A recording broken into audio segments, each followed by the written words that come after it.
I just wanted to let you guys know we are waiting for another council member to have a quorum to.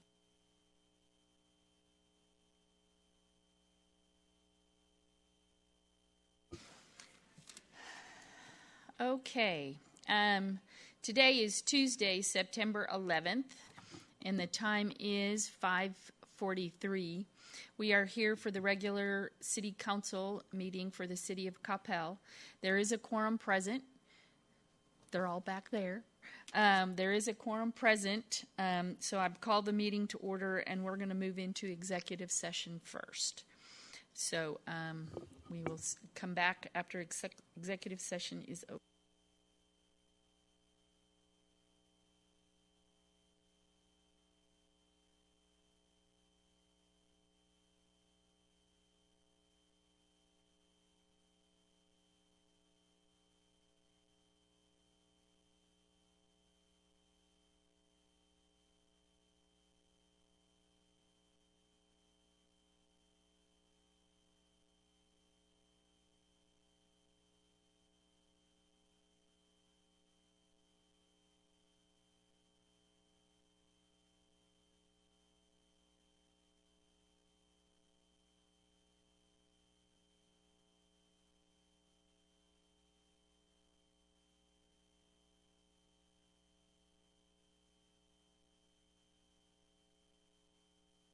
We adjourned from executive session at 7:15, and we're going to move into work session and swiftly go through the items, trying to get back here by 7:30.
Okay, the time is 7:33.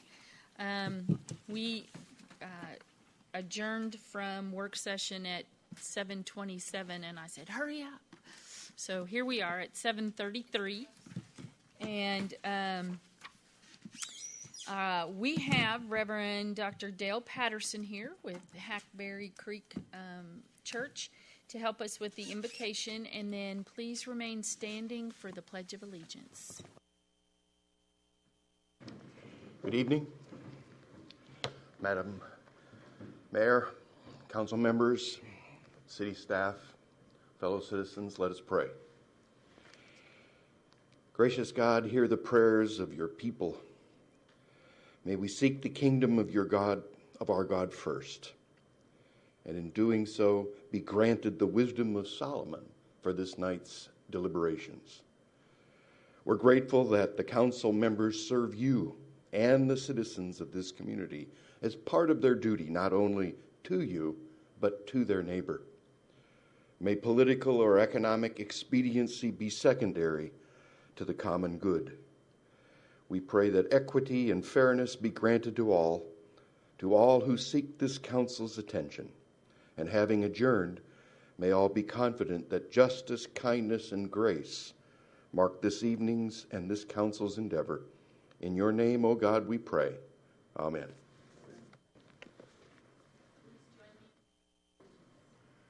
Pledge allegiance to the United States of America and to the republic for which it stands, one nation, under God, indivisible, with liberty and justice for all.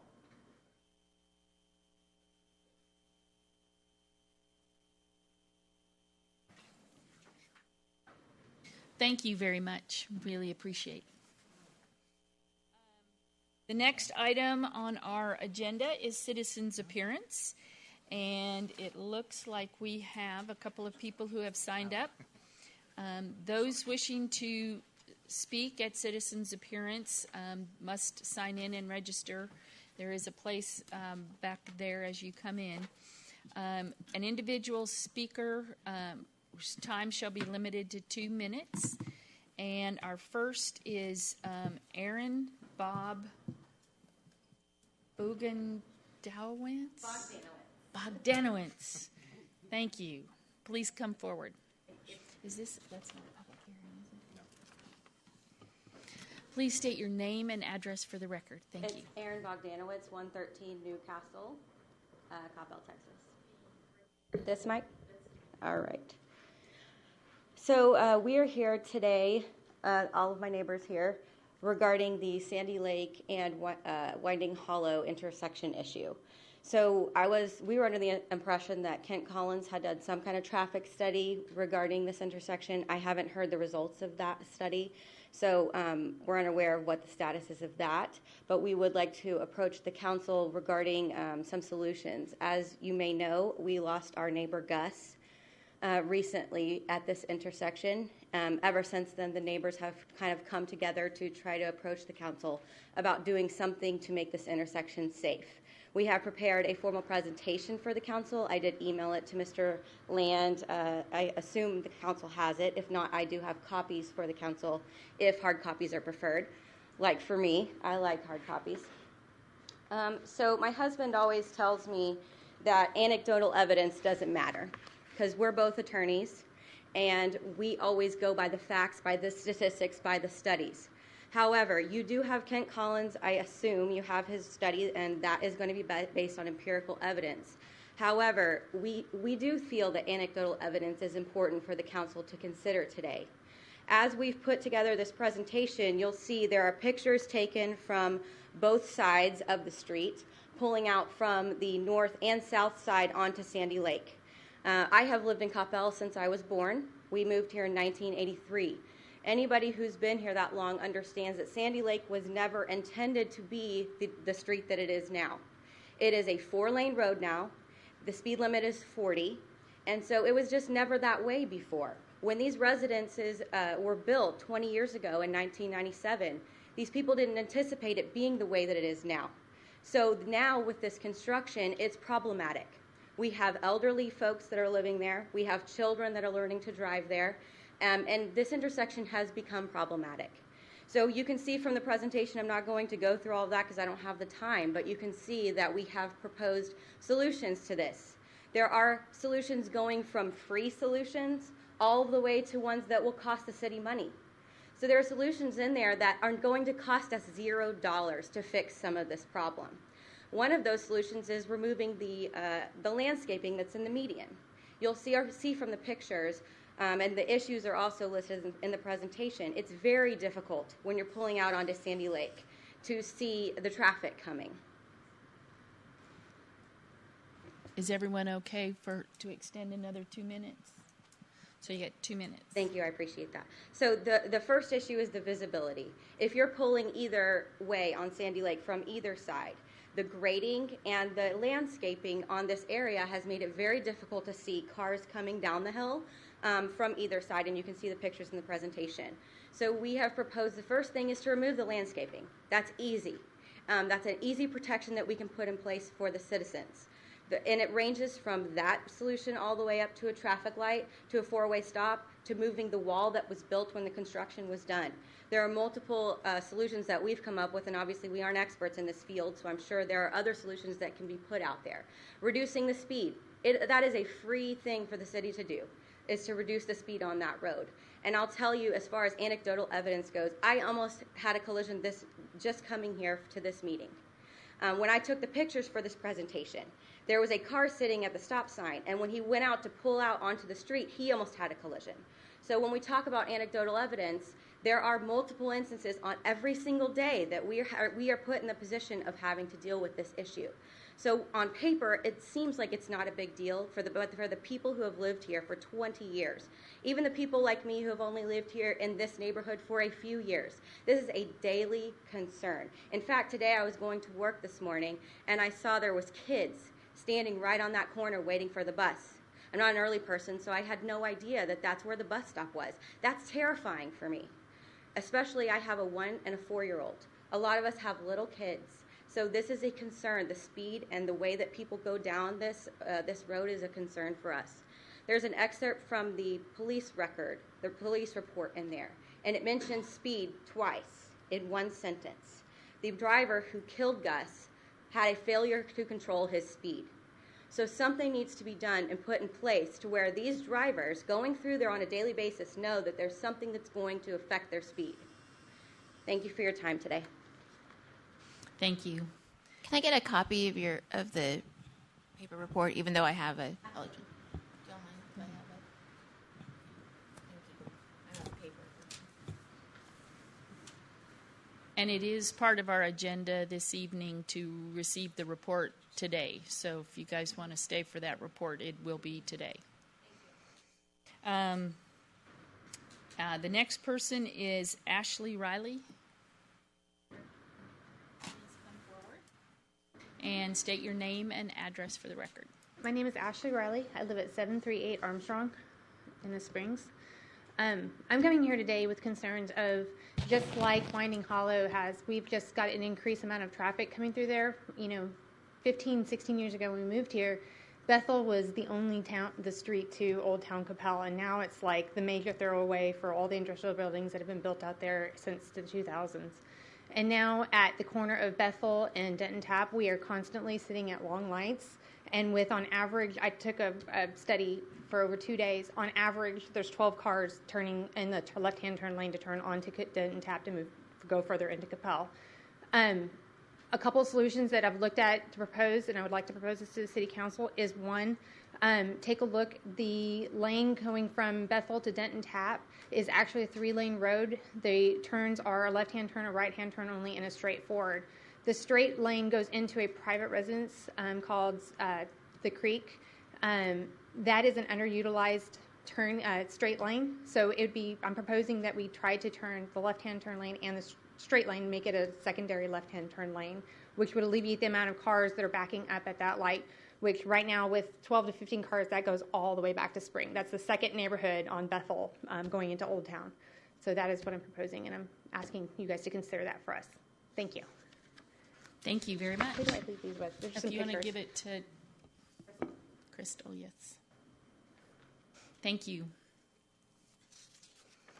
Okay, no one else has signed up to speak, so we will go to the next item on the agenda, which is the consent agenda.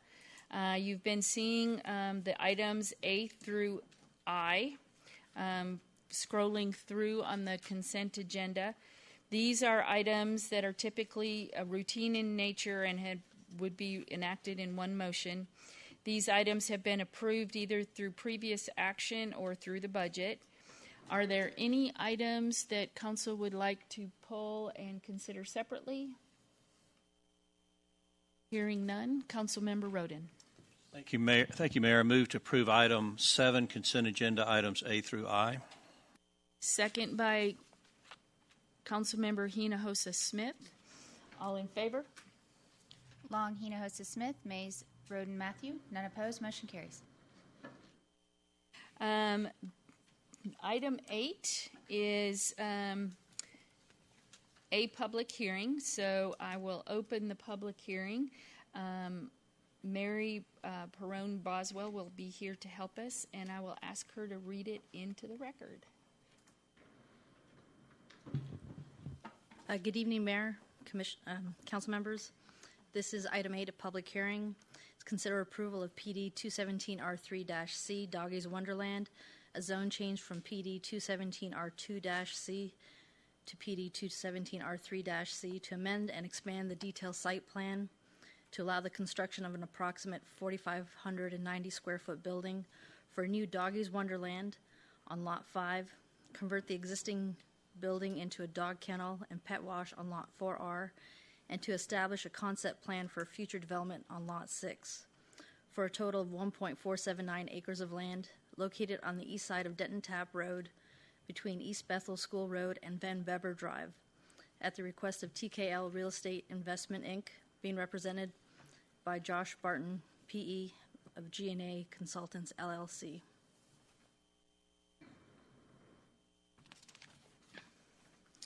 So this property was originally constructed for a La Petite daycare in August of 1984 and remained a daycare until 2004.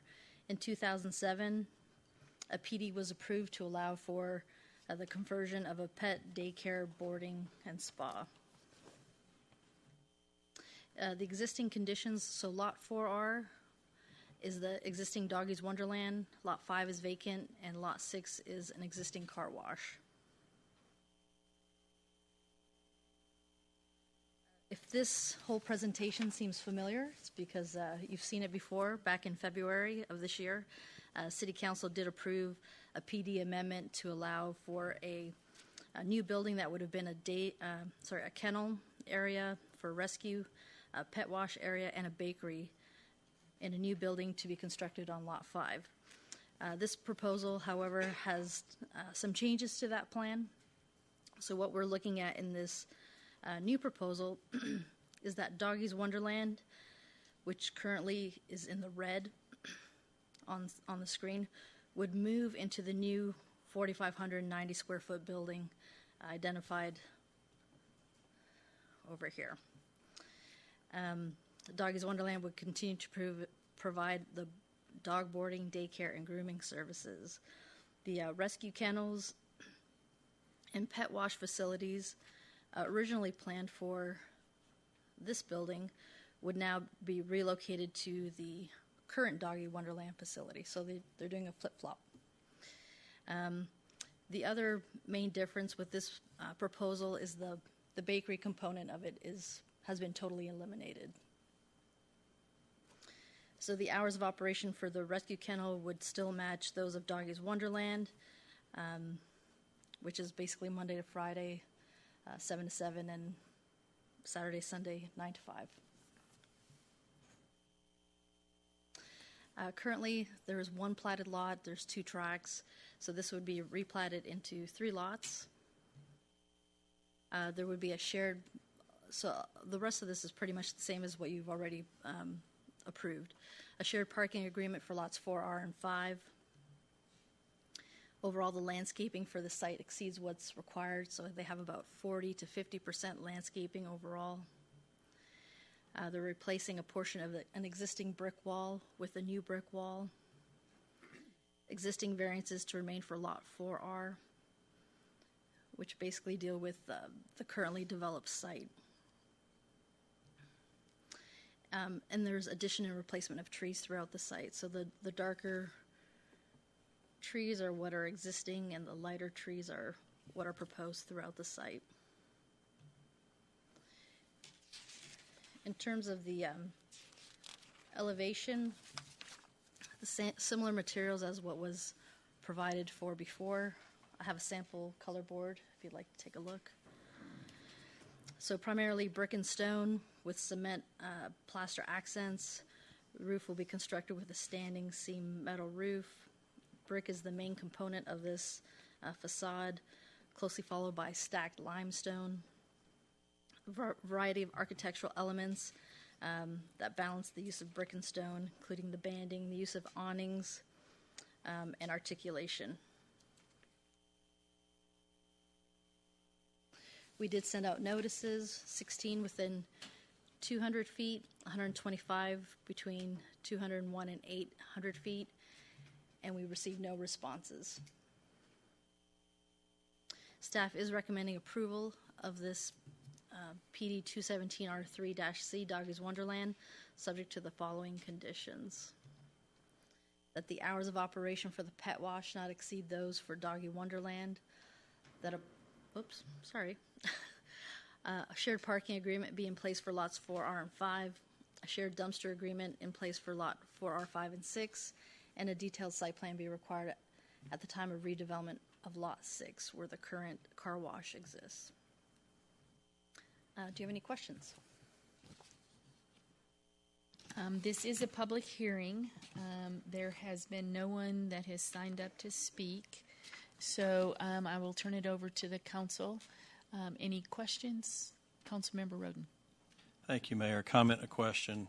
I'm glad the bakery went away. I never could figure out if that was people treats or dog treats they were baking, so now I don't have to worry about that, I guess.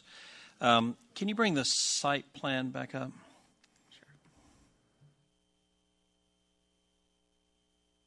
Okay. This one? The more detailed, yeah. Sorry. Right. So I love the way that the dog area is now shielded from the residences. Mm-hmm. The question is, you've got a 6-foot perimeter masonry fence, and then you've got interior, they call them Acme fences. I guess that's more of a chain link. Are those at or below the 6 foot where you don't see them from the perimeter fence? Those, I believe, are also 6 foot, and it's not a chain link. It's more of similar to a wrought iron type fence. Okay. And then the small dog area is, they have where the actual rods are a lot closer together so the dogs don't escape. So, but that will be at or below the perimeter fence? Correct. Thank you. Member Mays. Thank you, Mayor. Was there any discussion on getting the signage of the old building to match the new one? The signage that they're showing is just for example, so they haven't actually turned in a formal sign application. So the applicant is here this evening, and we could discuss that. If you don't mind.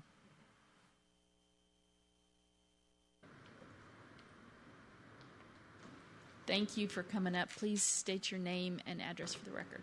Good evening, Josh Martin with Gene A. McAdams, 111 Hillside Drive in Louisville, Texas, 75057. So we are going to complement whatever the existing sign is to the proposed sign and vice versa. So they're not going to be completely different signs. They'll match each other. Okay, thank you, because the one you've got is pretty brilliant. Well, so. yeah, okay. Good. Okay, thank you very much. Uh-huh. Any other questions, comments? Mayor, I had a question. Do you want that as a condition that the sign match? Sorry? Do you want that as a condition? Yes, I would like to add that as a condition, please. Okay. So if whoever makes a motion to include that into the motion. Thank you.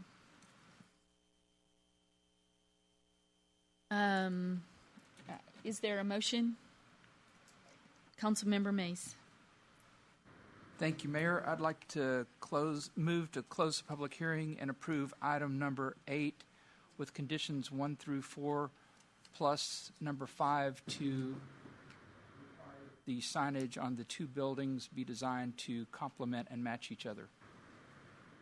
Is there a second? Councilmember Long. All in favor? Long, Hinojosa, Smith, Mays, Roden, Matthew. None opposed. Motion carries. Thank you. Thank you very much. The next item is also a public hearing. So I will open the public hearing and consider approval of PD 250R24-H, the Coppell Art Center, Old Town Edition, Lot 1R-1, Block G. A zoning change from PD 250R8-8 to PD 250R24-, to allow for the development of an approximate 32,370 square foot Coppell Art Center on 3.044 acres of property located on the south side of Travis Street, east of Hammond Street, at the request of the city of Coppell, being represented by Matt Steer. Mayor, Council, good evening. This is item number 9 on your agenda. It is the second public hearing. It is located at the southeast corner of Hammond and Travis Street. 3.044 acres. Let me give you a little history. Was originally part of what we call the Carter Crowley practice soccer fields. Before we approved the Old Town Main Street conceptual plan development. So this area was labeled as future use on that plan, and there's always been a potential for some type of institutional or civic type use. So the exact use wasn't known until the Arts Center started asking about renovations and decided on Old Town Coppell. So several council meetings have already taken place to secure funding and talk details of what is presented before you. So that brings us to today. We've hired Corrigan Associates, and they've done a fine job in the architecture. Kirk Johnson, Michael Tomaso are excellent architects, and so they've done a fabulous job in making this fit in with the area. So the siding of the building on the property was well thought out. It is 32,370 square feet. The setbacks correspond with the retail on West Main. The homes, its setback has the same setback as the homes along Travis, while providing the front yard that's much needed space for gathering before and after events. Within the building, there's a main hall with 445 seats, a smaller black box theater with 175 seats, a multi-purpose room in the front, and there's a 2,500 square foot garden area that acts as a spillover area, kind of an outdoor room. There's 4,500 square feet of gallery area in the front of the building, and the remaining spaces are needed to help the building function. So the landscaping on the site meets the requirements. They're providing 59 overstory trees, 28 accent trees, and overall 32% of the site is landscaped. There is a location of a future gazebo shown on the northeast corner. This is a proposed location. However, the exact details of the design are unknown, other than it will be painted a white to match the trim of the rest of the buildings in Old Town. So this has been included as a PD condition to leave it to the Director of Community Development to approve at a later date. So the parking of the facility meets the requirements and will contribute to the overall parking of the area. There are 82 parking spaces in the parking lot west of the building. There's 8 public parking spaces on the south side of the building and 53 just abutting the site. And just as all the other developments have done in the area, they've calculated their parking based on the overall conceptual plan. So they did theirs on a worst-case scenario with each of the events occupied at the exact same time, which is highly unlikely. But the area is still substantially overparked. There's 55 spaces here, and then I wanted to point out there's 40 spaces that weren't used in the calculations up on Burnett Street. So that's a total of 95 spaces if fully occupied at the same time. So the architect has tied the elevations in with the remainder of Old Town, and I wanted to mention the height of the building. Right at the front, it is 30 feet, but they've done a good job in stepping the building back to get to the 48 feet that was needed for the main theater space. And I'll show you how they did that here. On the west elevation, you can see the multi-purpose area, then the gallery at the main entry, and then the slope to the peak. So it's been well thought out. And let me pass around the color board. You can see the building materials are primarily black and gray brick and clear glass, and they've used a curtain wall design to break up the expanse of the building, and the trim that's used on the structure really ties in with the rest of Old Town. So we sent out 22 notices to property owners within 200 feet, 109 between 201 to 800 feet, and we did receive one response in favor. The Planning and Zoning Commission did have some concern with the initial concept that we had brought before them that had included a digital sign on the northeast corner, We've since eliminated that, and I think that was the reason for their not unanimous vote. They voted on it on August 16th, 2018, and approved it with the following conditions, which are variances to the H district.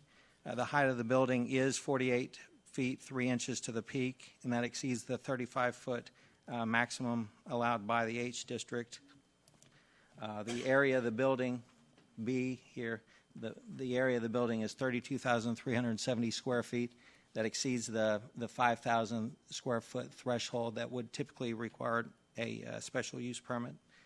The driveway width at Burns is 30 feet, and that exceeds the 24-foot that was put in the H district just to keep the drives to a minimum. But they needed this wide of a drive to meet the fire department requirements. And then the foundation at grade rather than raised and constructed of brick. That was the intent of that being part of the H district, was for smaller retail buildings and residences, not for a large arts center.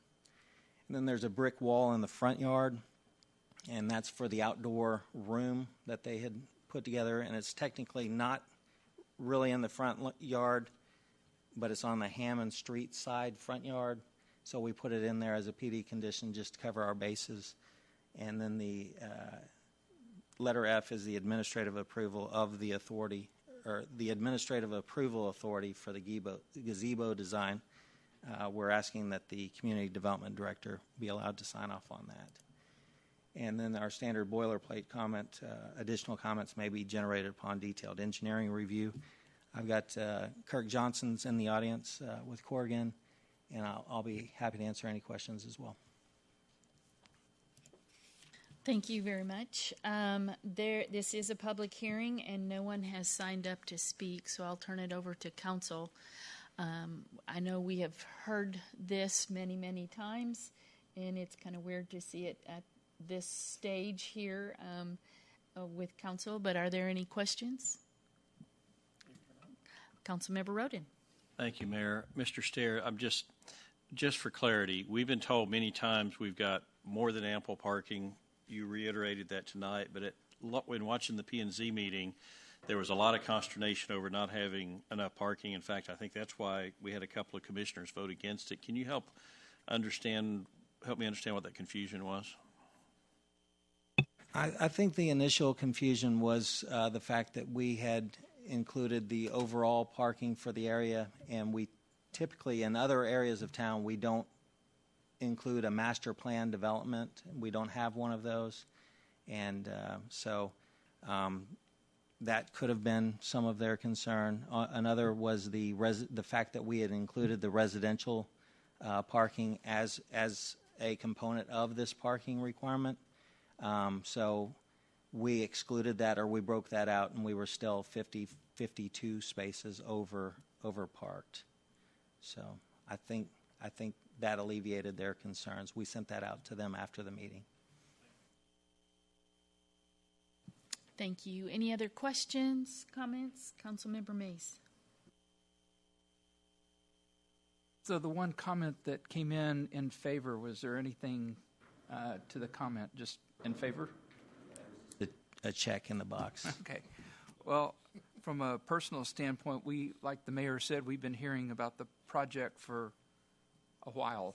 Yeah. And I think it actually goes back to the previous century in terms of the planning process. So I think this is it's an asset that will be widely used. I have no doubt about that.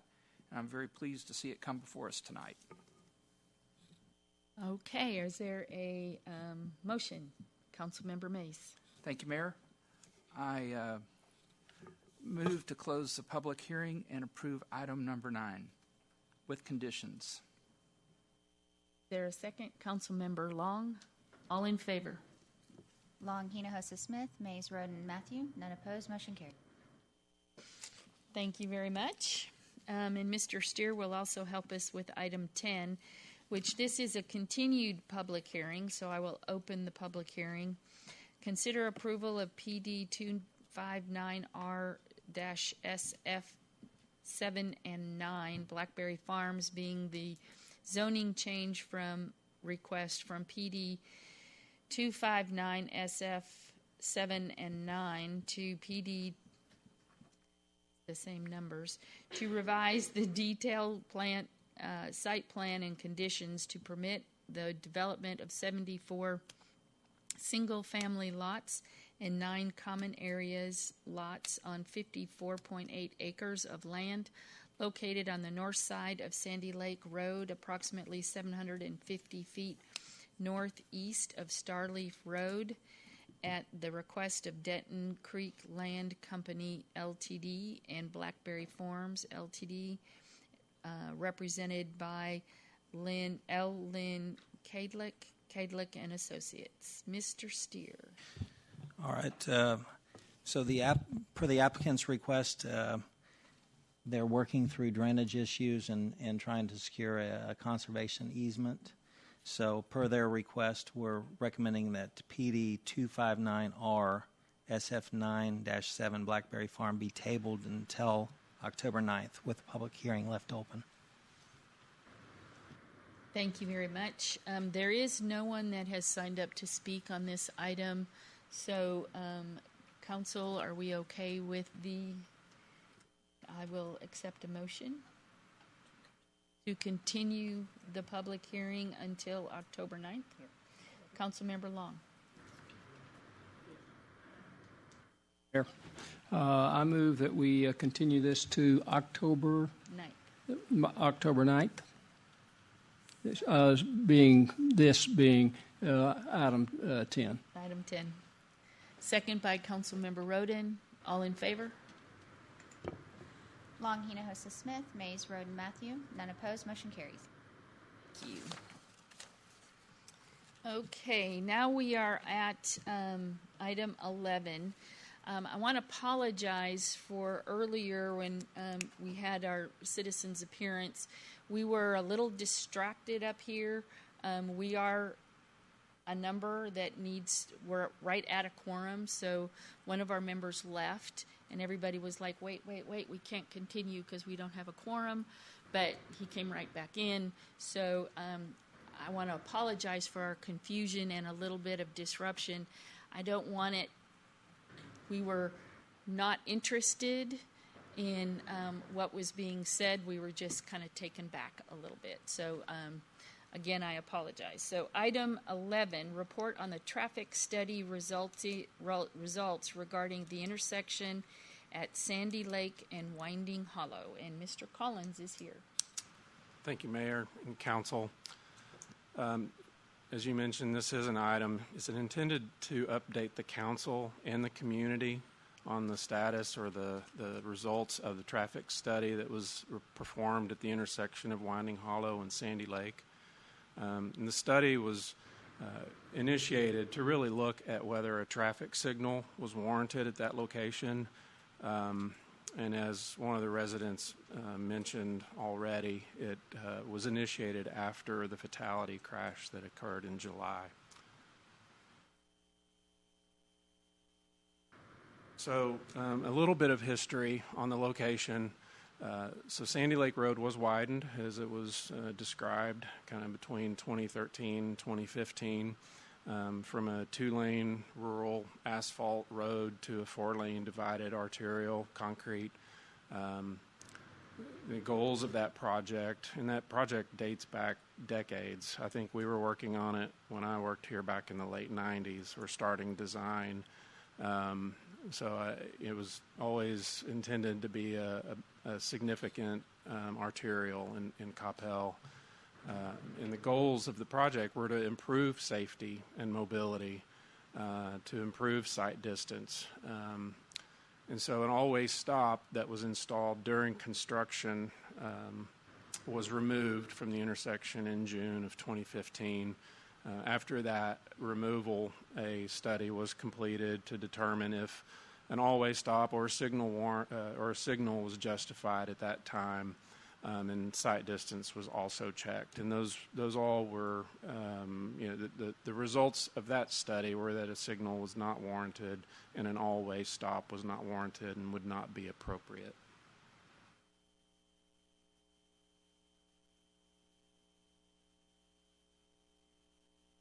So the study that I'm reporting on today, we initiated it and engaged Lee Engineering to help us with this particular study. And they collected counts. They looked at crash data. They got crash reports from our police department. And again, they were looking at whether a traffic signal would be warranted or recommended at this location. They also looked at the sight distance from the intersection. And our objective was to make sure that this intersection and all intersections that we have in Coppell are operating as safely as possible. So the warrant study,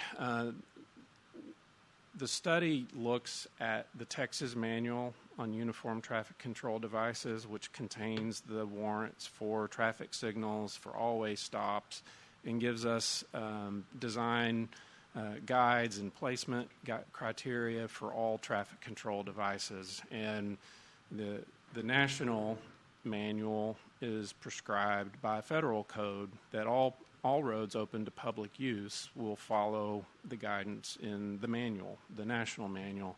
And then Texas adopts their version of the MUTCD, and then the city by code adopts the TMUTCD as well. So as you drive around the city, you see uniformity in traffic control devices, and that is largely because we and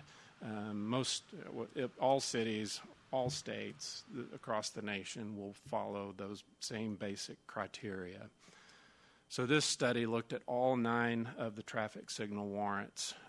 They looked at the 8-hour volume warrant.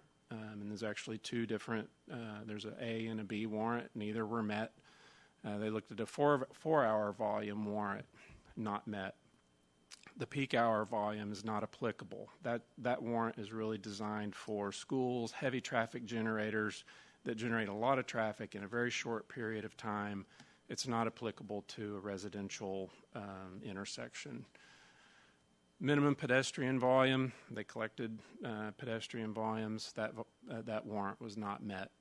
School crossing, it's not applicable. This is not a marked school crossing. The coordinated signal system, also not applicable in this case. That would reduce the spacing between, if we installed a signal at this location, it would reduce the spacing to less than 1,000 feet, and which would violate the applicable nature of that particular warrant. Crash experience, as I mentioned, our consultant, we pulled the crash data from our PD, provided it to them. They evaluated it. That warrant was not met.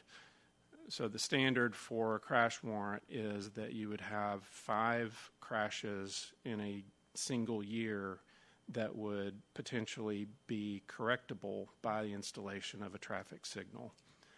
In this case, there have been 3 crashes in 3 years, and 1 of those crashes are identified based on the crash reports as correctable through installation of a traffic signal. Roadway network, also not met, and then it's not near a rail grade crossing, so it's the last warrant is not applicable.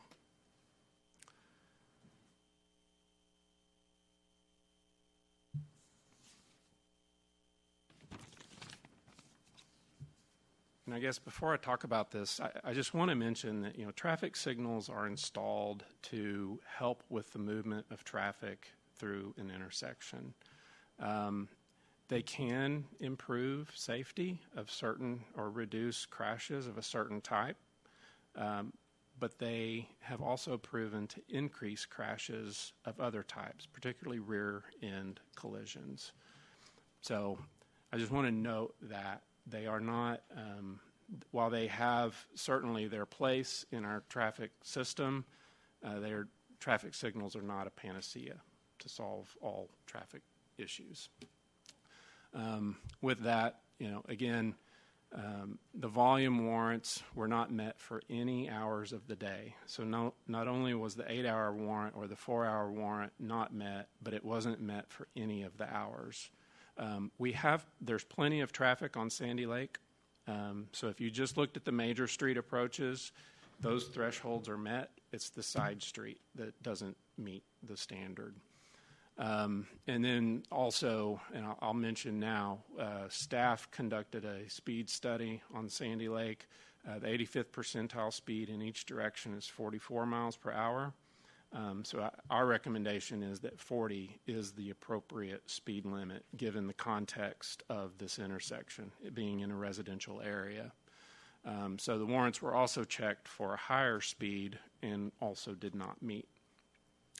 I mentioned, I've already described the crash experience, and the other warrants were either not met or not applicable. And so I went back and looked at all the data. As I mentioned, the Sandy Lake meets the volume threshold for multiple hours of the day, but the side street does not. And that condition exists in a lot of places in Coppell. You look at MacArthur, you look at Sandy Lake and other locations. So the warrant doesn't meet, but the condition that exists here exists in a lot of locations in Coppell.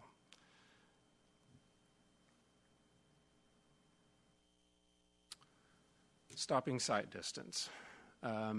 So this is the distance that a vehicle needs to perceive something in the road, or a driver needs to perceive something in the road, react, and stop. And at 40 miles per hour or 45 miles per hour, it's 305 feet. At 40, it's 325 feet. At 45, stopping sight distance exceeds 400 feet in each direction at this location. So a driver approaching on Sandy Lake could see a driver pulling out, react, and stop. There's adequate sight distance. Intersection sight distance. You need more sight distance to leave the intersection and enter the traffic flow. In the case in this case, you need 515 feet to recognize the gap in traffic, enter Sandy Lake, and merge in without the vehicles approaching having to adjust their speed. Okay, so it's not have a crash, it's to adjust their speed. So intersection sight distance is deficient in 3 of the 4 maneuvers from Winding Hollow. One of the obstructions in each direction is the vegetation that was mentioned, and we've already initiated having the vegetation cleared to open up those view paths. It is adequate. The intersection sight distance is adequate for the maneuver of turning off of Sandy Lake onto Winding Hollow. So in each direction. So if you're approaching eastbound or westbound, you can see far enough to make the crossing maneuver. The study recommended installing intersection warning signs. We've done that, and I'll mention that it also suggests that we could put flashers on those warning signs. We have not done that, but that's something that we can do if that's something that the council thinks is appropriate in this case. And the trimming of the trees and shrubs, that's in progress, and that'll be taken care of.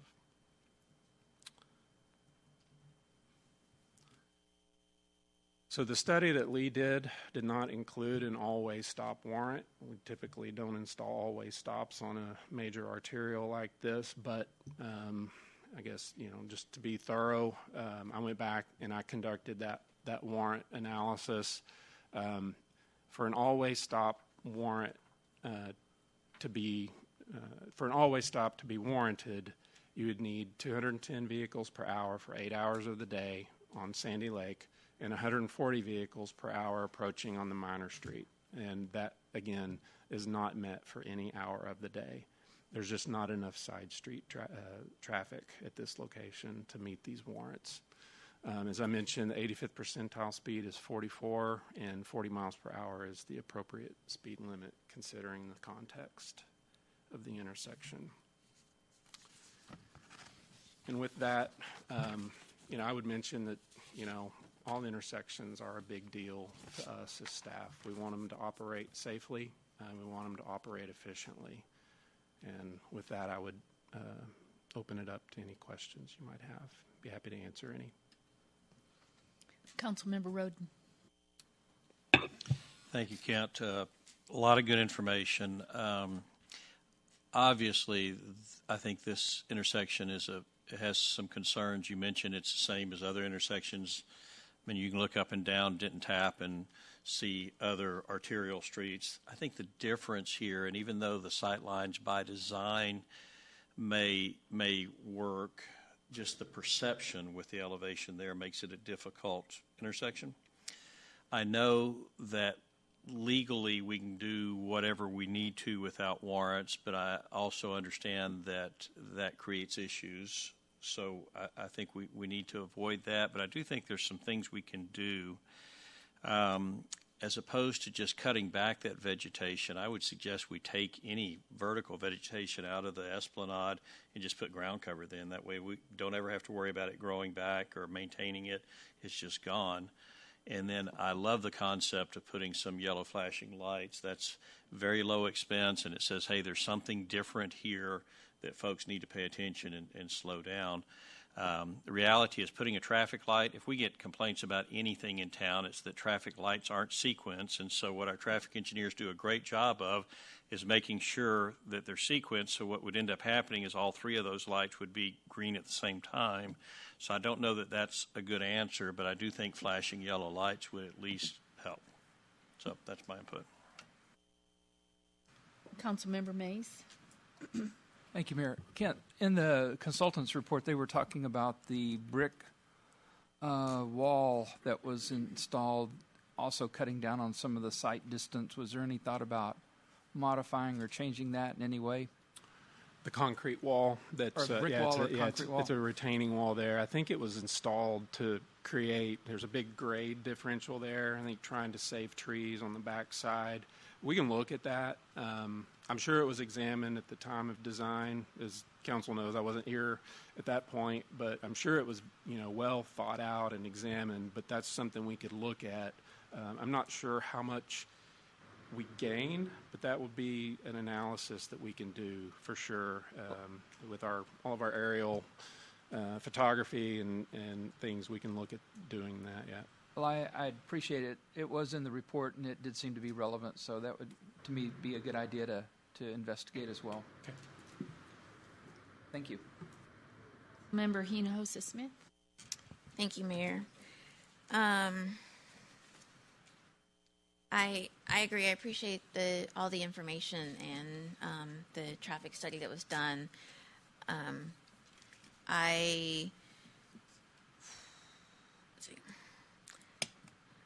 I hesitate because I remember this day, and while I didn't know Gus or Mr. Ariano, what came to mind was the fact that we have a lot of elderly residents in Coppell, a lot of grandparents that are here taking care of children. I, in particular, have my mom. I don't live in that area, and I think as Councilmember Roden mentioned, this is just it's a interesting intersection. One, because there's no other way out, and then the other thing is just that elevation of the road. I understand the different options that we have, and I appreciate what you brought forward. I think, as Councilmember Roden mentioned, not only just clearing the vegetation, but mitigating that growth from coming back. I do like the idea of the flashers because that will help create a visible sign for people to slow down. And maybe Chief Tristan can speak to this, but and I know that our police does a great job of being in different areas and helping monitor from time to time and spending some time in an area that is of safety concern to remind those who are on that road on a regular basis that they need to slow down. And so I presume that is also an option for us. I don't know, can Chief Tristan come and chat about that? Do you mind, Chief Tristan? Did you know I was going to call on you?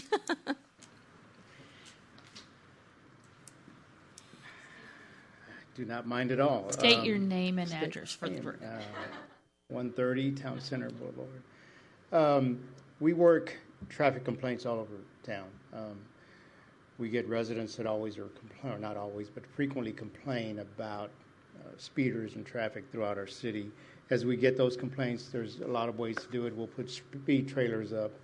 We'll actually work it as well. And then we move on to other areas in town. Our officers are up and down Sandy Lake constantly. It's how we get from one point to another. In the last 2 years since these accidents, we have made in that intersection and between Bricknell and South Coppell Road, 50 traffic stops. 14 of those ended up in written citations. Out of those written citations, we had 8 were, I'm looking at my numbers wrong, 8 were for speeding, and the rest were for what we call non-hazardous, expired registration, things of that nature. So we spent a lot of time there. We have not made a lot of traffic stops where citations resulted there. Quite frankly, we spent a lot of time on Beltline, MacArthur, Parkway, Denton Tap, where there's a lot of traffic congestion. But we do move around as much as we can. We use the speed trailers as often as we can. In that particular area, it's sometimes it's hard to figure out a good place to put that speed trailer, but we do move it around town, and we'll be glad to put it up there again, along with these lights as reminders of people's speed. Thank you, Chief. I appreciate the data, and I think that's helpful for the residents to know that our police are constantly on there, what the data looks like, stops have been made, and I think continuing that presence will actually be helpful as well. So it was interesting. I didn't know that there was a bus stop there. Safety, obviously, for our youth is a concern.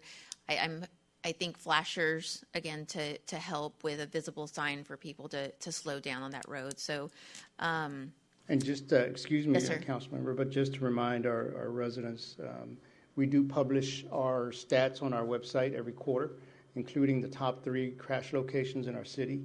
For the last quarter, they were Beltline and MacArthur, Denton Tap at Sandy Lake, and Beltline and 635.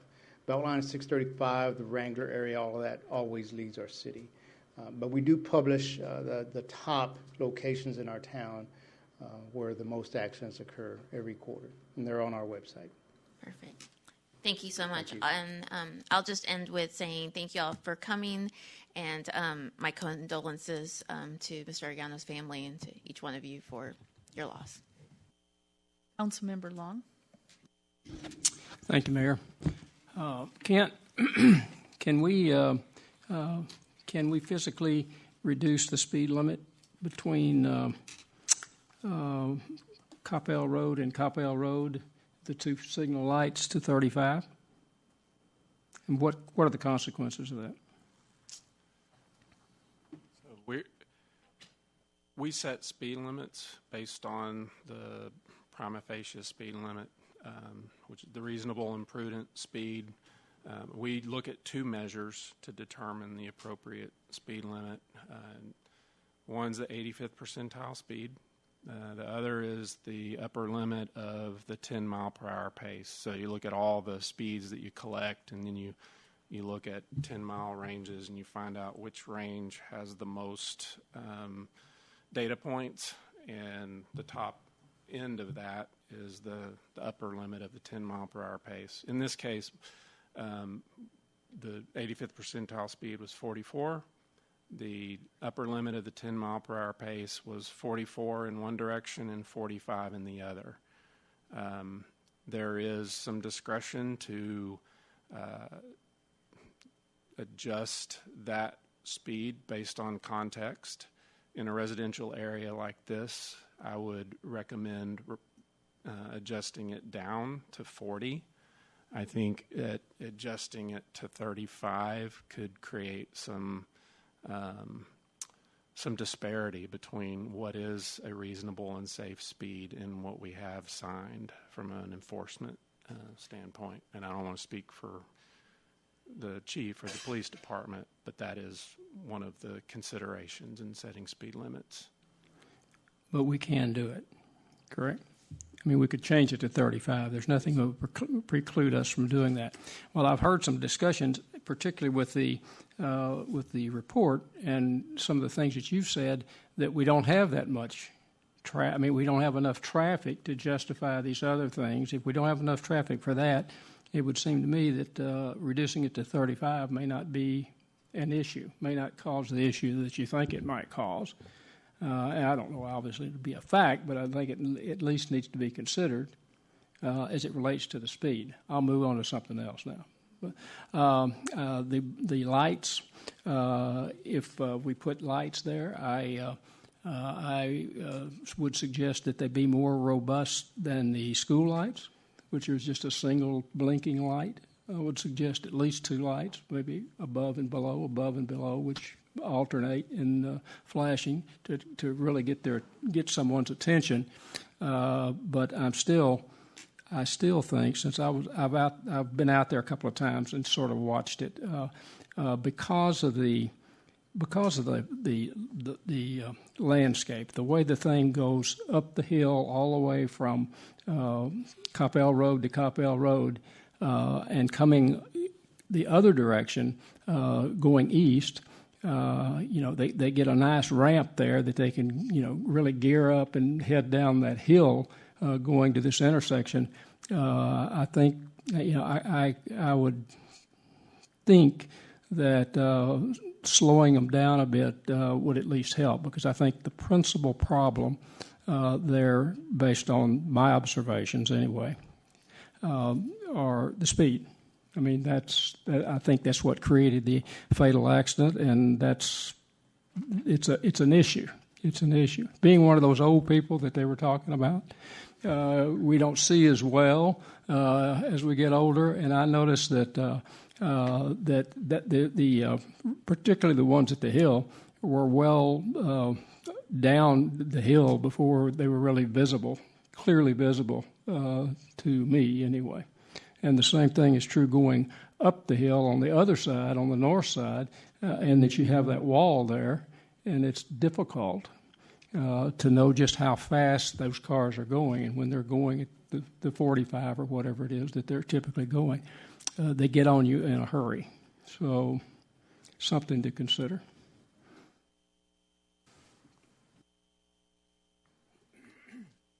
Thank you. Any other questions? Councilmember Matthew. Yeah, I have a question. When was the last time we installed a new lights in City of Coppell, not meeting all those requirements that you listed there, not applicable, not met? I'm not aware of one. Yeah. The warrants. Hopefully, all the traffic signals in town have warrants. Yes, I had heard that the Cowboy at Parkway intersection might not have been warranted, but we checked it not too long ago, and it is warranted. So I'm not aware of one that wouldn't meet those warrants today. Thank you. Does anybody else have anything they want to say? Next steps. As we move forward with feedback and those types of things, I've heard you've already done some things. So I've heard about trimming the trees and the shrubs. I've heard about removing them and maybe doing something low landscape.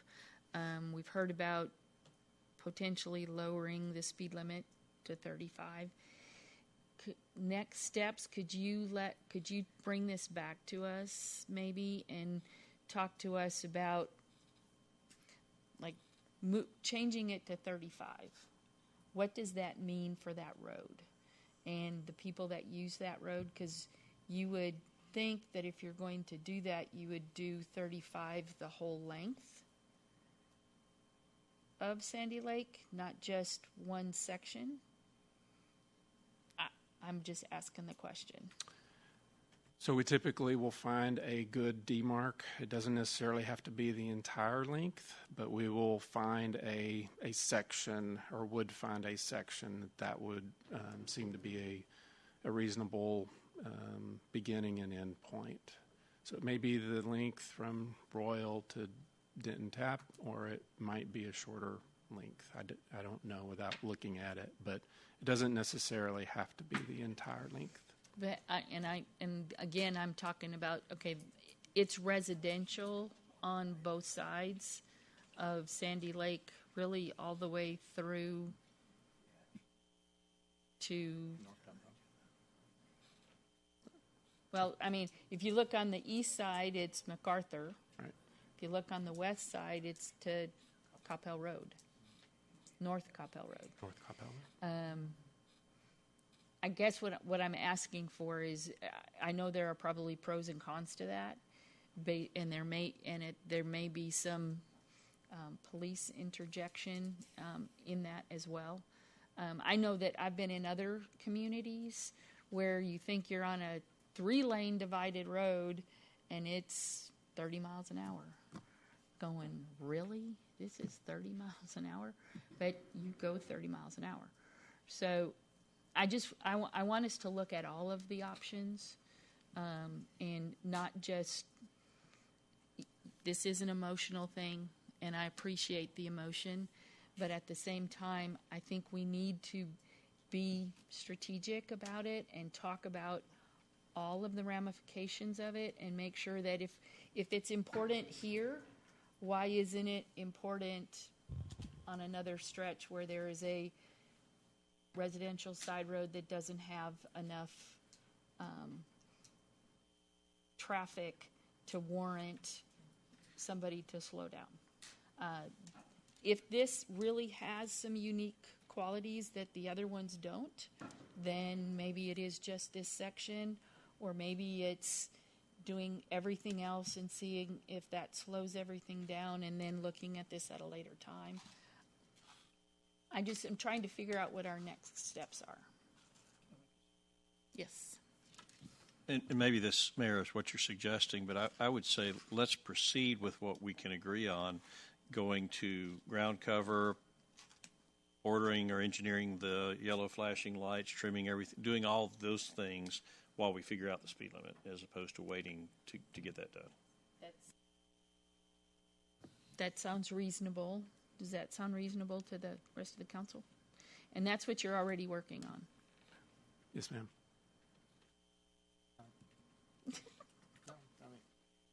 You also asked about taking a look at the wall, and so he's going to be taking a look at that as well. So we have an understanding what you would like us to do, and we'll work on those particular projects and come forward, and we'll work with the neighborhood as well, just to keep them informed. The information of this now is public, and so you'll have access to all this, to the report. It's online, but you'll have access to it. We'll send you a copy of it so that you'll have it as well. Okay. Anything else on this topic? Thank you, Ken, very much. We appreciate it. I'm sorry, Kent. I'm thinking right. Griffin. Sorry. Now we are at the fun part of the agenda, and I'm hoping everyone will stay because we're going to talk budget. Oh, and they wave goodbye.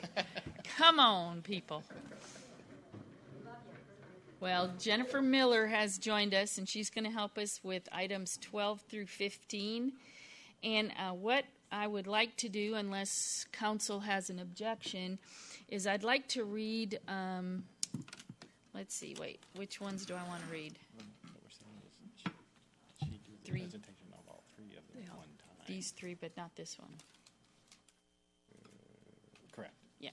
So what we're talking about doing is 12, 13, and 14, having the at one time because they're highly interrelated. So item 12, consider approval of an ordinance approving and adopting the budget for the city of Coppell, Texas for the fiscal year October 1, 2018 through September 30, 2019, and authorizing the mayor to sign. Item 13, consider ratification of the vote of the fiscal year 2018-2019 annual budget, which results in more revenues than ad valorem taxes that are in the previous year. And 14, consider approval of an ordinance of the City of Coppell, Texas, leveling an ad valorem taxes for the year 2018 at 0.5695 on each $100 assessed value of taxable property, on which 0.447342 is for operations and maintenance, and 0.122158 is for interest and sinking, and authorizing the mayor to sign. Now, while we're going to talk about each one of these, we will look at them or actually approve them separately. Okay? So, Ms. Miller. Thank you, Mayor and Council. I'm going to briefly go over the budget that we have proposed. You have at your place the new budget as it will be bound and produced in probably a couple weeks, but you have a loose leaf binder with that in there. Then we'll review the tax rate a little bit, and then we've got some additional information as we relate the total taxes to the average home value and items such as that. And then I'll turn the presentation over to Mr. Land, who will go over the property tax study. Our general fund is the major fund of the city. It's what the operations of the city. Our revenues are approximately $66.9 million. Of that, property taxes make up 51%, or about $34 million. Our franchise taxes make up about 6%. These are the amounts that are paid by businesses to the city to use the city's streets and rights-of-way. The water sewer reimbursement is an administrative charge to our water and sewer fund from the general fund for items such as personnel time, computer usage, legal services that are paid for by the general fund but relate to the water and sewer fund. That's approximately 3% of our revenues. Our sales tax is estimated at $18.4 million, or it makes up 27% of the total revenues of the general fund. And approximately 65% of our sales tax revenues are from the non-traditional retail, business-to-business type sales. Court fines are $1.1 million, or about 2% of our revenues. Permits are about $2.2 million and make up about 3%. Then we have the other revenue category, and that's for the revenues that don't fall into these major categories. That makes up about 8%, and that's like fees like our ambulance service, E911, any type of miscellaneous revenue we might collect, interest earnings, and if we get any type of reimbursement other than the water sewer fund. Our expenditures for the general fund are about $66.3 million.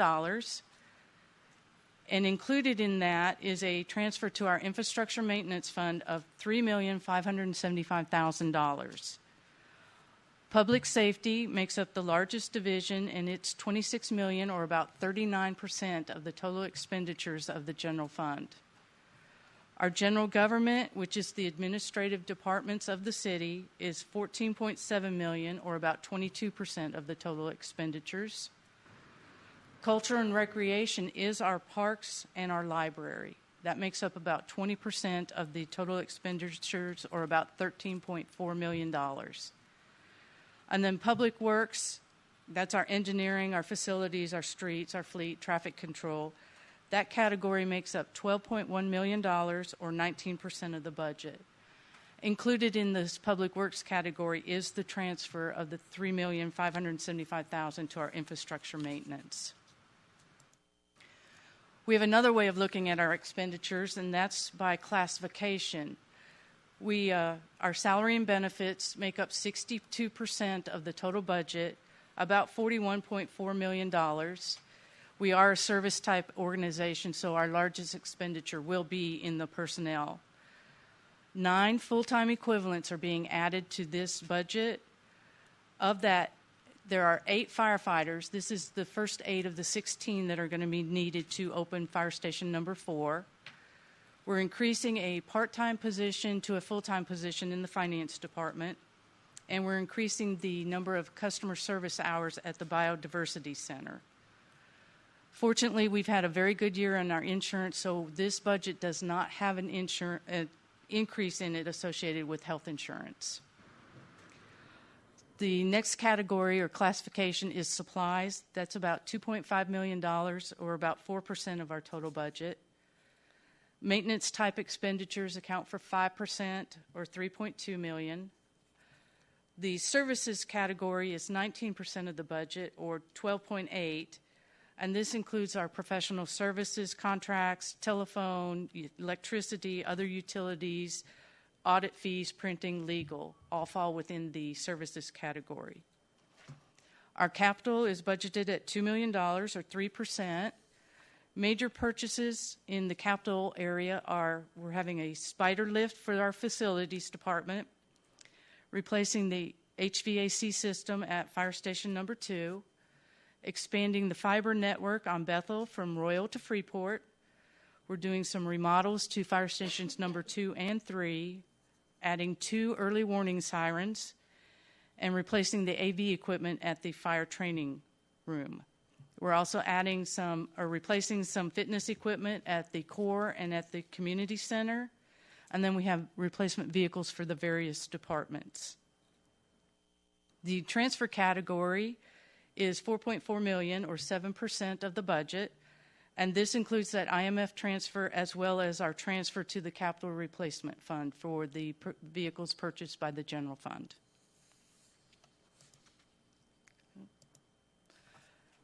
The debt service fund, that's used to account for the principal and interest on the bonds that we have outstanding.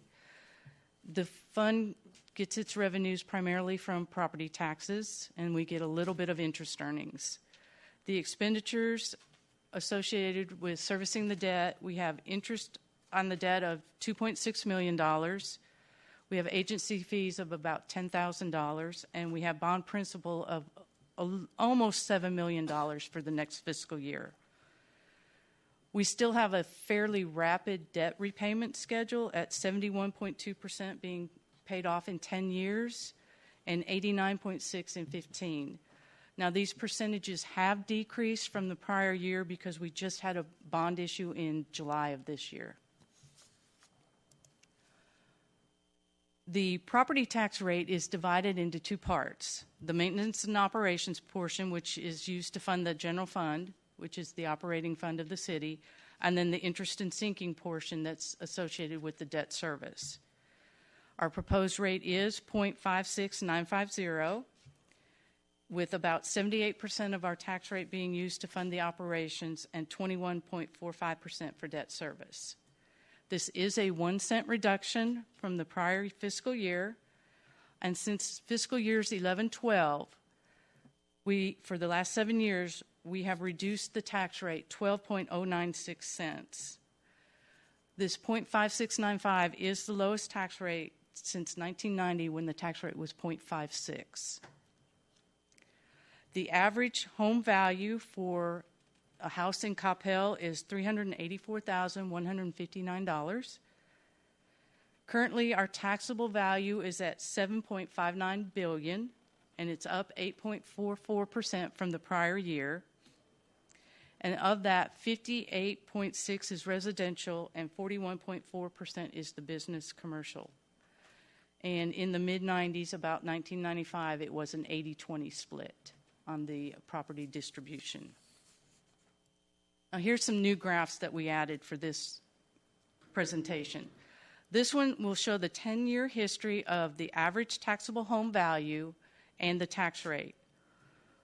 And this graph shows, as the taxable values have been increasing in the city, it also shows our 12-cent reduction that we've done over the last 7 years. This one is showing the average taxable home value versus the tax levy. And we're showing at our highest tax rate in 2012, the average home value was $277,394 with a levy of $1,915.29. In 2018, the average value is $384,159 with a levy of $2,187 $1,076.79. This is a $106,765 increase in value for the homeowners, while the levy in property taxes has only increased $272.50 since 2012. Just an idea of what the exemptions are worth.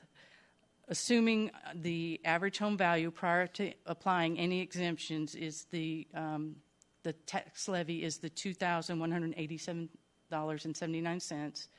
Our 5% homestead exemption is worth $109.39 per household, which then reduces the levy to $2,078.39. If you qualify for the over 65 or the disabled exemption of $75,000, that is worth $427.13, resulting in a lower tax levy of $1,760.66. If you qualify for both of those exemptions, the savings is $536.52, resulting in a levy of $1,651. So just to show you what the values of each of those exemptions is worth. This one's kind of hard, but this is 10 years worth of history, and this shows the tax rates of the three primary taxing entities of a homeowner in Coppell. The green is the city, the light blue is the school district, and the purple is the county. And you can see in 2010, we had the second highest tax rate of the three entities. Still, it's about half of what the school was. Then when we started in 2012 doing our tax rate reduction, you can see 2012, 2013, the bars between city and county are getting closer. In 2014, the city's tax rate became the lowest of the three entities, and it has been that way since. This is the average homeowner's tax levy, and on the average home, it is $10,321 for average homeowner in Coppell. The city accounts for 21.2% of that, or the $2,187. The county accounts for 24.44%, or $2,523. It's easier to round these things. And the school district is accounting for over 54% of that tax bill at $5,610. So then what we did is, this is the city's 21.4% of the pie. How we spend that money, 34.4% of that is spent on public safety type items. Then our public works, which is our streets, our fleet, our facilities, is 16%. General government is the administration of the budgets and the organization at 19.45%. We spend, for quality of life type items, 17.69% of our tax money. And then 12.36% is spent for debt service. Here's another way to look at your $2,187 tax bill on the average home. Break it down into a daily cost, similar to how we do our lattes and our cell phone bills or our utilities. The daily cost of property taxes on an average homeowner is $5.99. And for that $5.99, you get these services, all those listed, but I'll just call off the main ones. Police, fire, public safety education programs, library services, senior center programs, and exercise equipment at the senior center, special events at parks and at the square and Old Town, recreational facilities including the Core, Wagon Wheel, the Tennis Center, the Andy Brown Park System, the Biodiversity Center, and there are many, many more services that you get for the $5.99. And now I'll turn the presentation over to Mr. Land. Thank you, Jennifer. Can I beat that? I think when as we've gone through this process, I spent one evening and gave this little update, and I think everybody was really interested in how this works as far as our appraised values, because everybody talks about their appraised values and how much they're going up and what's happening in the market. So just to go over that one more time, the state legislature actually has mandated that the property values be appraised each year, so much so that the comptroller has a guide on how it's to be done. It's legislatively mandated, and in a document called the Property Value Study, dated January of 2018, the following information is provided. So go ahead, Jennifer. All right, so in the Texas Property Code, I am going to read these because these are really specific. Texas Property Code mandates for the purpose of school funding that the Comptroller of Public Accounts conducts a property value study, and that's in every community throughout the state of Texas. So it's tied directly to how the state funds schools. The purpose of that is to verify legally required property values represent the current value, the current market value. What happens is they do a statistically random sample, 5% more or less, to make sure that the market is acceptable. So that means between 95 and 105% is when anytime they do their random test, the value has to meet that requirement. So go ahead. Why is this? To ensure the equitable distribution of state funding. So if the appraisal district is artificially low, for example, I know there's a lot of press going on about what goes on at the appraisal district, but if they're artificially low, the state actually penalizes the school district by reducing the funding to that school district because the appraisal district kept the values below market. So the property value study is also used by the state to measure appraisal district performance. So how well are they doing? So just put this in perspective this year. The city of Coppell, through these tax rate and property tax revenue that we'll be generating, the city of Coppell will assess $43.2 million in property taxes. The CISD, with their budget that they just approved, shows $45.6 million will be returned to the state. Let me rephrase that, not returned. Will be sent to the state from CISD taxpayers, $45.6 million. So that is actually more than the city of Coppell collects for doing our entire operation. So the one thing that's really interesting today, doing an analysis of that, if you look in the CISD budget, CISD actually only receives $13.7 million from the state as far as revenue for funding of schools. But in return, if you will, the CISD is sending $45.6 million to the state. So in essence, roughly $31 million of city and CISD taxpayers' money is being to the state. It's being sent to the state. So I will make a comment. For people to say we do not have a state property tax is incorrect. We do. And this money comes from our citizens to do that. And in another analysis, if you look at the rainy day fund that the state of Texas uses and claims that they use for protection for events, I heard it said the other day, for a rainy day, well, it rained a lot in Harvey, and they still haven't allocated any money out of the rainy day fund for it. But the rainy day fund over the last 10 years, through recapture, has collected over $8.6 billion from communities through the recapture.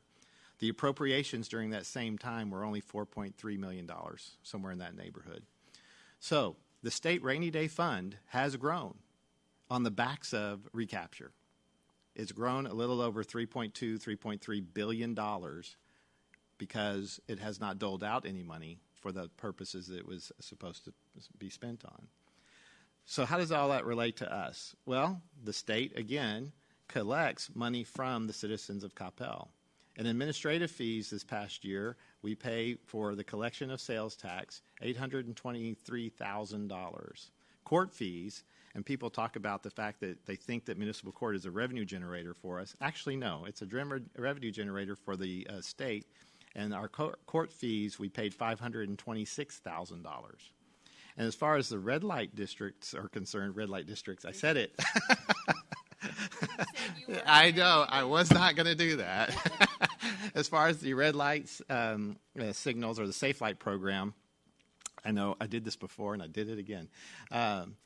people talk about the fact that, the city's getting that money. Well, actually, it's a revenue generator for the state because the state, through their generosity, gave us the privilege to have the red light. And in return for that, they collect, and from the city of Coppell, $128,000 from us for that. It is supposed to be used for the purposes of emergency room funding. If you were to ask the state, and we have asked the state on multiple occasions, our representatives, how much of that money has actually been spent on emergency room since it's been collected, the answer is zero. So it's been going into a fund to help balance the budget. So why do I say all this? Because when we talk about local taxes, if you were to go back and look at all the services that are provided to our citizens compared to what we get in return from other, let's say, the state, the equation doesn't even come close to balancing out. So when the state starts talking about these revenue caps and the 2.5% and those kinds of things, it has a material effect at the local level. In that experiment that the state is talking about, and we'll be following this legislative session, there aren't states that are talking about doing revenue caps. Those states that they have revenue caps that they model, I did not know that we were going to compare ourselves to New Jersey and I believe Massachusetts. But those states have state income taxes. They also provide funding to the municipalities. So we cannot find a state that has a revenue cap from taxes that doesn't receive funding from the state. If you look at the information, in the state of Texas, municipalities generally about 89 or 90% of our funds are always generated locally, right? Whereas other states, the percentage is much lower and is more reliant on the state funding. So when we talk about our budget and we look at the things that are going on, one of the analysis that we did this year, we talk about exemptions a lot in our community. So, when we going back through last year, our exemptions have grown over 17% a year for the last 5 years. In 2013, our total exemptions were $1.0 billion. Today, or in 2017, it is $1.7 billion. Just to put that in perspective, if you were not to have any exemptions at all, then our tax rate could be lowered by 13.4 cents. So for folks that have the exemptions, Jennifer put up there a chart or a graph that said when you take into account the exemptions, it came out to around, I think it was 1671. Is that right? 1651. If we were able to lower our tax rate, with meaning that the exemptions were eliminated, that same homeowner would pay $16.71. So in essence, the exemptions transfer the burden of the taxes to those that do not have the exemptions, which are the business community and others. I'm not here to advocate that we eliminate the exemptions. I'm just talking about the fair and equal distribution of the way revenues work based on property tax. Also, when we talk about our growth in our taxable value, on average, our taxable value growth up through this previous year was about 8.7% annually. Our tax rate has gone down, as Jennifer mentioned, but our property tax revenue has only been growing at 4.1%. So it's been growing at a slower rate than what the appraised values, the appraised values, the taxable values in our community. So where has the most of that money been going? The primary purpose of the funds that we've been spending have been primarily in public safety, in police and fire, and will continue to do so with the addition of the 4th fire station. When folks talk about our community and tying things to, if you will, that 2.5%, the 2.5% is actually an arbitrary number. It's not tied to CPI. It's not tied to inflation. It has no basis on anything other than let's make it 2.5%. The impact on that we've discussed previously. If you looked over the last 4 or 5 years of what 2.5% would have done to us, for example, we're a cash basis. We do a lot of things based on cash. The ladder truck that we were able to replace, we wouldn't have been able to do that. We started a capital replacement fund so that we could pay cash for these pieces of equipment and vehicles when it's time to replace them. We wouldn't be able to fund that because now it's approaching about $1 million this year.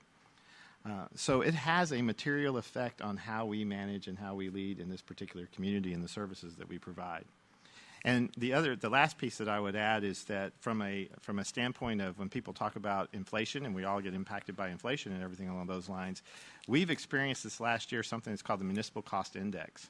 And the Municipal Cost Index actually measures what the cost of contract services that are tied to municipal services, the cost of construction because we buy a lot of concrete and steel, the cost of salaries because of public service, specifically public safety.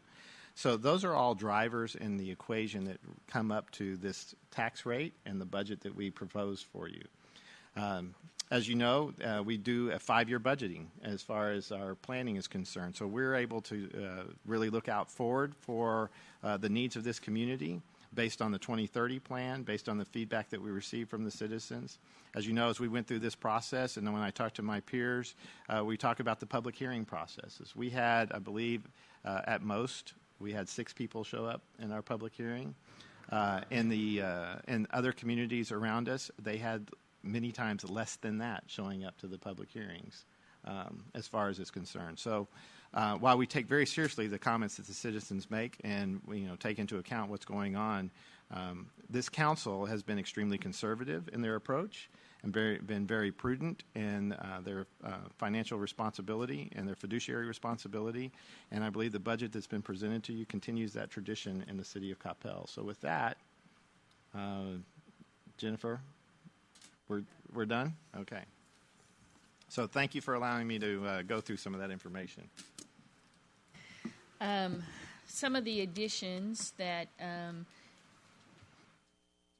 added and the comments that Mike has just done have been things that we have discussed over the last many months of meetings and have had lots of conversation and high-level conversations about policies and how we are looking at things going forward. So I want to thank, on behalf of the council, I know everybody is probably going to want to say something, but Jennifer, you and your staff, Mike and the entire staff, because you guys start this process tomorrow for next year.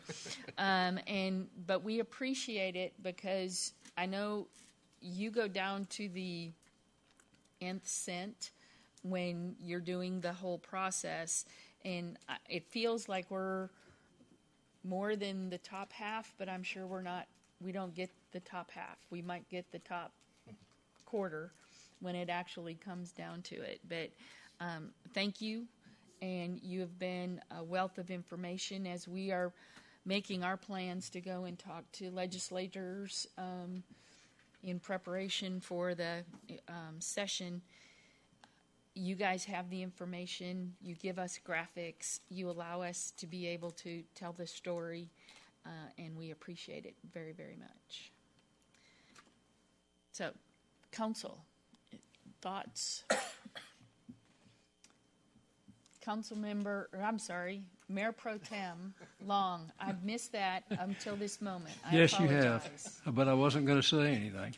So you're doing fine. Just a couple of more comments that I want to make, basically based on some of the comments that were made in the public hearings over the last couple of months. I thought that what I would do, and we didn't hand out projects here, but I just decided to go this way on my own, is to spend just a couple of minutes on the process that relates to what the council has to do in connection with this. I will say the same thing that they said about the staff, the entire staff of the city. Great, very conservative in their approach. But I also throw in the city council. My background is accounting and finance. I have not ever worked with a group of individuals that were more studious as it related to the budgets and conservative in their approaches and their fiduciary responsibilities to the taxpayers of this city. By the way, Mike's comments on the exemptions was sort of getting into the meddling area, but we'll give him a pass on that. Our fiduciary responsibilities. Of course, we have some fiduciary responsibility to all of you who are taxpayers and those folks that are involved with the city, and we take that very seriously. Most of the council fiduciary exercises are spent on analyzing the disbursements. That would be every council meeting, every budget session, and every council retreat. We talk about expenditures and the control of those expenditures. We focus not only on current year disbursements, but also future year commitments to determine the possible need for reserve funds to protect the city's financial soundness, ongoing replacement of fleet service vehicles, which Mike mentioned, is one of such reserves. Another is infrastructure replacement reserves. Some disbursements are one-time items. Building a new fire station, which he also mentioned. Moving an existing fire station would be an example of the one-time disbursements. These disbursements will assist citizens in two ways. One, improve safety by allowing quicker emergency response time, and two, allowing the city to maintain its highest possible rating, in that ratings have a direct effect on insurance rates paid to the insurance companies by taxpayers. We also must deal with obligations from unexpected sources, such as the ones visited upon the city by the Dallas Area Rapid Transit. We have made investments to protect the city's interest, which we had to do, and will most likely make more for sound walls to protect our citizens. The ad valorem tax rate that we set. After spending 3/4 of each fiscal year dealing with disbursements, the tax rate is set at a level that will allow revenues to cover the expenditures for the following fiscal year. If the council and city staff have done their job well, the general fund balance may have risen, and that will allow a possible additional reduction in the new year's tax rate.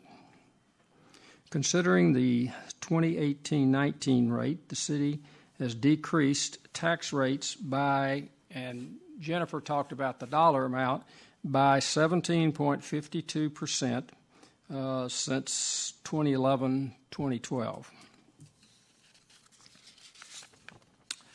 And 2018-2019, the city ad valorem tax will be approximately 21.2% of the total bill to the taxpayers. The key here is that the city has no authority over the remaining 78.8% of the bill. Thank you, Mayor. Thank you. Councilmember Mays. Thank you all. So my question is really, I think, for Mike. A couple of years ago, we, at the urging of the city manager's office, took a look at the salaries for our public safety personnel, and we adjusted them upwards because we were having trouble with recruiting and retention and so forth.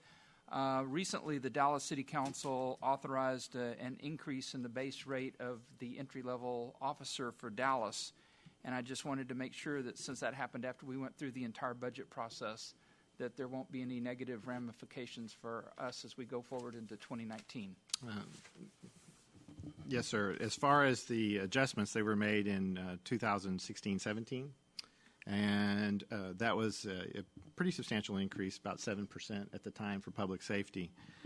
The starting pay for police officers with this adopted budget, with the market adjustment that we're making, will now be $63,215. So will be higher than the city of Dallas's PD. So we do not believe it's going to be an issue for us. We still have a trouble recruiting because of the market, but not because of the city of Dallas. Thank you very much.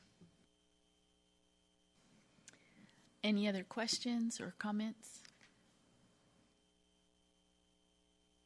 Councilmember Hinojosa Smith. Can I make a motion? Oh, gotcha. Oh, gotcha. Okay, I'm sorry.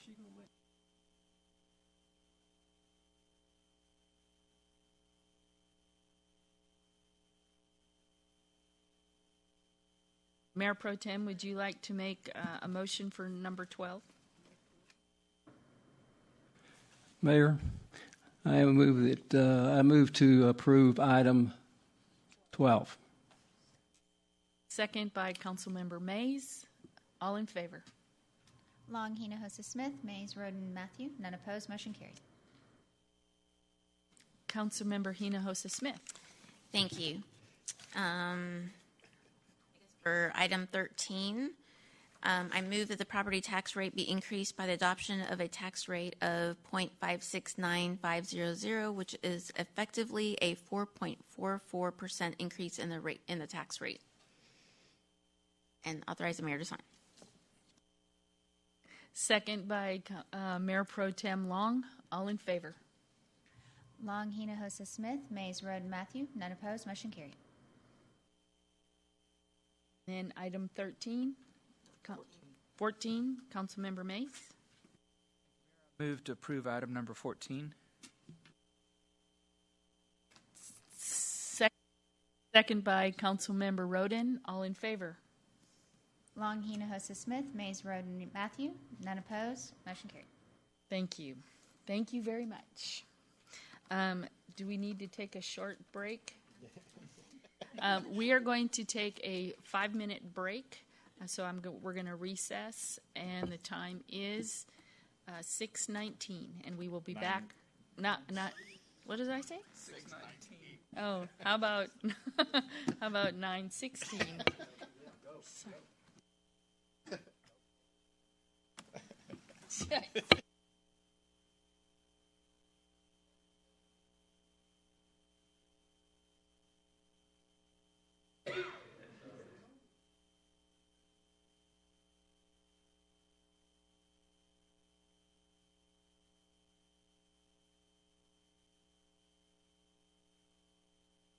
That's the reason why I said that. Okay, let's reconvene at 9:19, and we will go to item 15, and that is consider approval of an ordinance of the City of Coppell, Texas, approving the amendment to the ordinance number 2017-1482, budget for fiscal year October 1, 2017 through September 30, 2018, and authorizing the mayor to sign. Ms. Miller.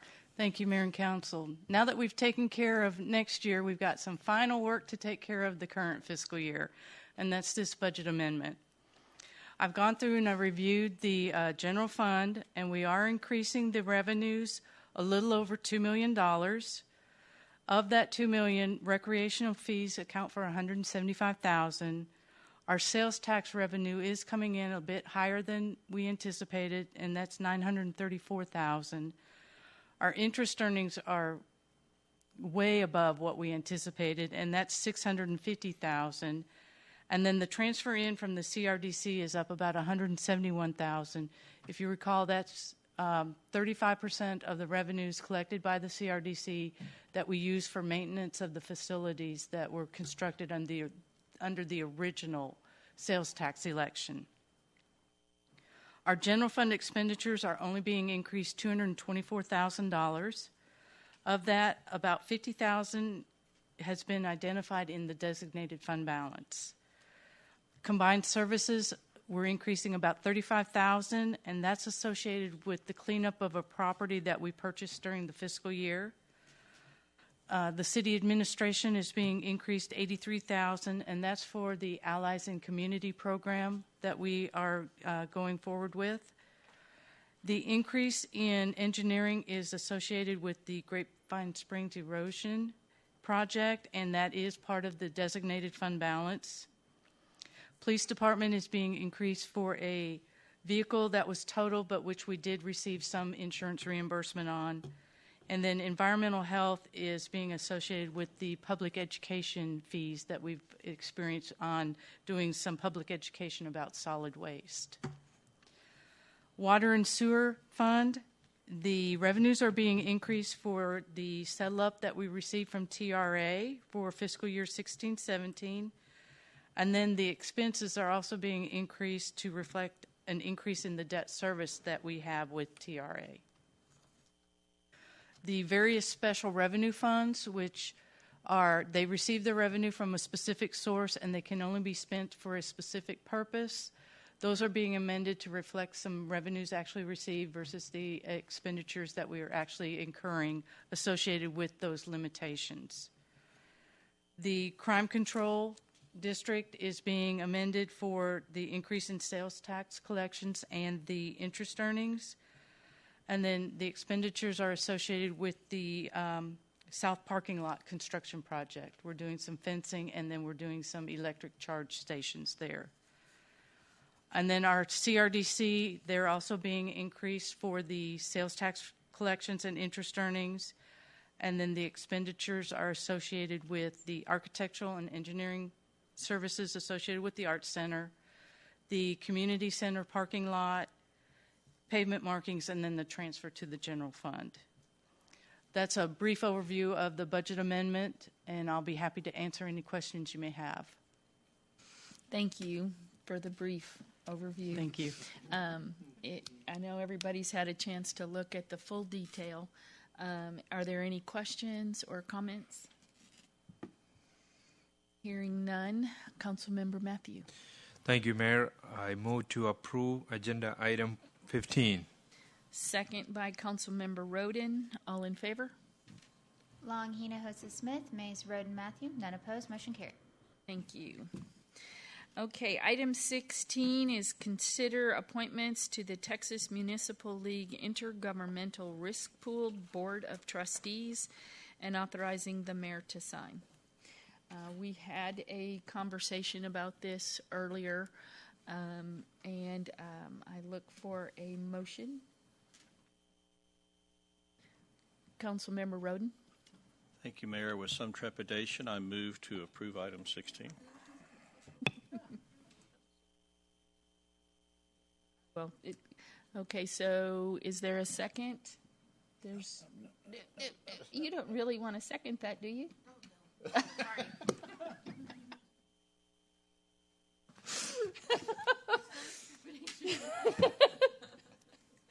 Okay. We have been, as in normal course, we have a ballot that we need to consider, and since we know absolutely no one that is up for the election, we have chosen not to send in anything. So this is how we need to do this, is we have a motion that does not have a second, correct? Correct. And so therefore the motion dies for lack of a second. Thank you. Okay. Manager's report. I was going to talk slow, but you already took a break, so I don't have to do that. The first thing is at Wagon Wheel. This weekend we had the National Pickleball Tournament. We have 4 dedicated courts. We are the first in the area apparently that's done this. There's a lot of interest. It's free to the public, and there are 230 registrants, ages 11 to 85. So it is a fun sport. The good news, Freeport, all 3 utilities with the conflicts with Freeport are now on site and relocating, so work can proceed. On Saturday is game day? The 22nd. Okay. On the 22nd will be game day from 6 to 9 p.m. There will be lawn games, food trucks, a Zootopia, and Lego movie will be shown. Somebody's going to ask me, which Lego movie? Do you know? Okay. Is there more than one? Yes, there are many more than one. The Picture Yourself in Old Town is going on now from the 1st through the 30th. I believe there are 9 stations. So please go down there, take your selfie, and then upload it, and it will show up on a billboard on 114 or 121. And already many people are starting to utilize it, so it looks like it's a lot of fun. There will be a job fair on the 25th at the Sheraton Four Points from 10 to 2, and to date we have 20 businesses signed up. this Saturday. Am I taking your list? No, go right Okay. This Saturday, you read about the Human Library and you saw some of the information on the news. That's from 10 a.m. to 1 p.m. We have 5 human books. And then this Friday night, Allies Cohort will take place Friday from 6:30 to 8:15 at the Biodiversity Education Center. Mayor, that's all I have to report. Allies Cohort, do you want to explain what that is? Oh, sure. As part of our Allies and Community effort to engage our citizens, especially as the community continues to diversify, it's an opportunity for our citizens and city staff to come together, talk about the things that have made Coppell great in terms of our traditions and the things that our neighborhoods and our churches and just the volunteerism that makes Coppell so strong. So there are going to be multiple classes over a period of time. There'll be service projects associated with it, and this is the first cohort. There will be a second coming around, and it'll be something that we'll be starting to do on an annual basis. So I believe we have between 20 to 25 participants in the program. We have about 68 employees who are participating in the program. It's being facilitated by Diversity Wealth. Y'all have been introduced to them as well. So we're really looking forward to getting that program started and getting the feedback and seeing how we can continue to improve and engage our community. Thank you. Item 18 is mayor and council reports. The only thing that I want to add to the list of items that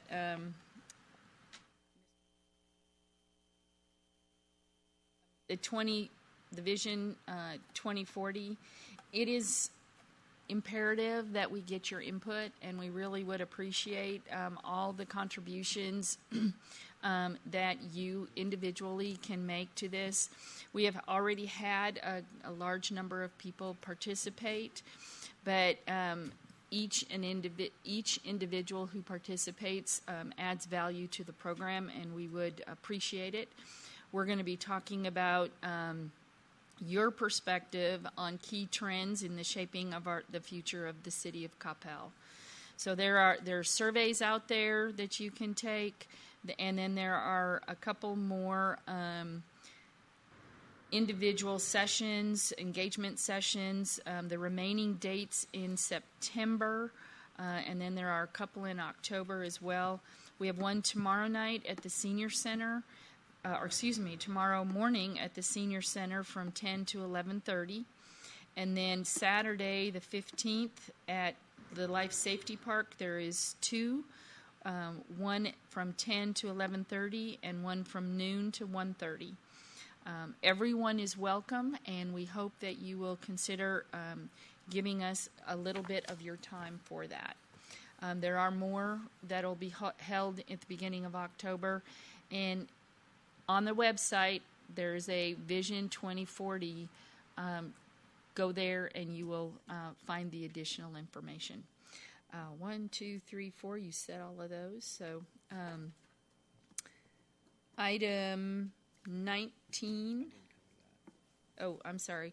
The Fall Music Series starts this Saturday, the 15th. Saturday, so it's this coming Saturday. The coming Saturday, and it's Slip on Your Dancing Shoes for live music. The Bodarks with a Hootenanny String Band will get your toes tapping and your hands clapping. That's right. And you can join the Mayor Pro Tem there from 7 to 9 on the 15th. Thank you for that. Yes, sir? I'd like to add, I know it's running late, but I want to add something to what the city manager said.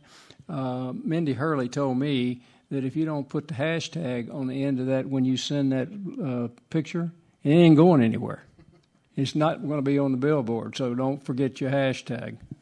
Just told us Mr. Yeah, okay. Okay. Public service announcements. Councilmember Roden. Thank you, Mayor. I was not able to attend, but I know the city had 9/11 service this morning, And I just think it's appropriate to remember the sacrifice of those first responders 17 years ago. It's hard to believe that it was 17 years ago, but there have been a number of meetings that I have gone to today that there have been moments of silence all day long, and I am grateful that it is not only on the date of 9/11, but people are remembering that all the time. So very, very thankful. Are there any other public service announcements? Hearing none, we do have necessary action from executive committee. Mr. Hager, are you going to read the motion? I will, Mayor. As a result of the executive session as posted tonight, I would ask the council to consider a motion to approve a letter of intent to authorize a future agreement with Main Street Coppell Ltd. to retire an existing option agreement regarding the purchase of property in Old Town Coppell and a release of all obligations between Main Street Coppell Limited and the city for the amount of $335,000 and authorize the city manager to sign. Councilmember Roden? So moved. Is there a second? Second by Councilmember Mays. All in favor? Long, Hinojosa, Smith, Mays, Roden. Opposed? Matthew. Motion carries. No other action is required from executive session, Mayor. Thank you very much. There is no other action to come before this group, so the time is 9:33, and we are adjourned.